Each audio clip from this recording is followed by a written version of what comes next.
Let's get more on Meta and Microsoft as those stocks are moving right now in opposite directions. Joining us now, Brent Thill from Jefferies. Brent, great to have you with us.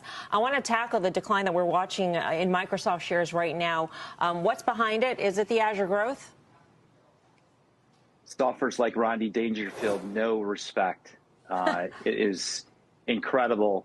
The Microsoft numbers were stable. Azure, Office 365, many of the numbers were just, right in line.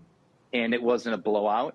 The backlog's really good. But I think this disclosure that OpenAI is 45% of their backlog, it goes back to the situation where can OpenAI achieve these financial goals to pay Oracle, Microsoft, and many of the providers. So I think there's a number of factors that are working against Microsoft. We like it.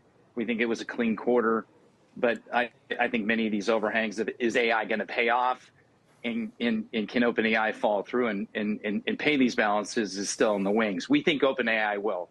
We think the hatred towards OpenAI, it's shocking to me. It's like Google in Q1 last year when everyone thought Google was done because of AI and what it was going to do to their search business. And I think the same thing is to be said about OpenAI. Like they're not in the position that investors think that they are, in our belief. So, But Brent, they are in a position of having to continually raise capital in order to meet the obligations. I mean, I guess at bottom line, that is what is at the core of some concerns. Absolutely. And what I'd say is I think that as long as OpenAI continues to deliver against these financial plans, they will be able to pay these bills.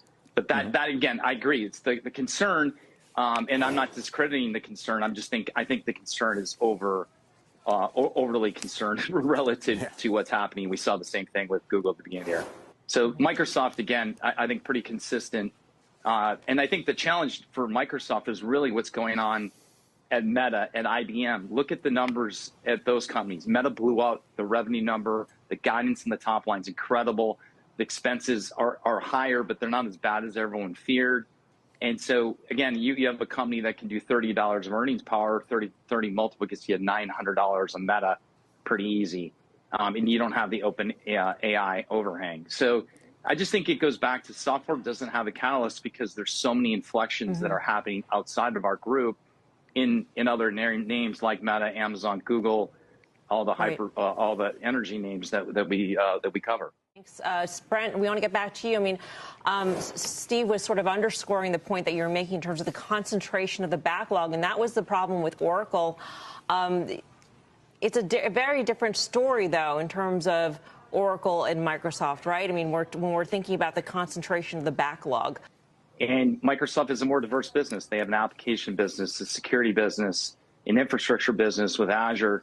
They just have more oars in the water, and as we've said, they can monetize AI better than any software company because they've infused AI through each of those layers, and Nadella has done a phenomenal job of leading this.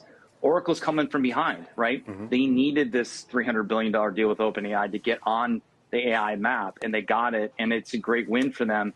But Oracle has more potential, in my opinion, a few more hurdles to go through. So I just say, like, Microsoft is always, in our belief, been a more diverse story. Oracle, I think, is also probably underloved and overkicked short term on the fear of OpenAI. Yeah.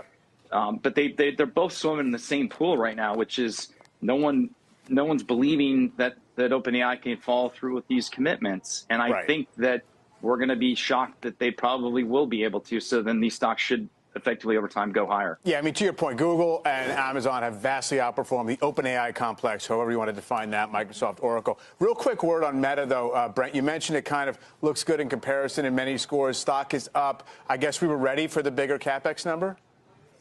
Yeah, we were ready. I mean, 115 to 135, the Street's at 110. I think what we weren't ready for is Street's looking for 20% growth. They just told you they're going to do 26 to 33.5. So the revenue's way ahead, which should give you confidence that even while the CapEx numbers are higher, they're doing it on higher revenue numbers. So the expectation revision on revenue is way higher than I think anyone thought, and that's why you got the stock up 5%.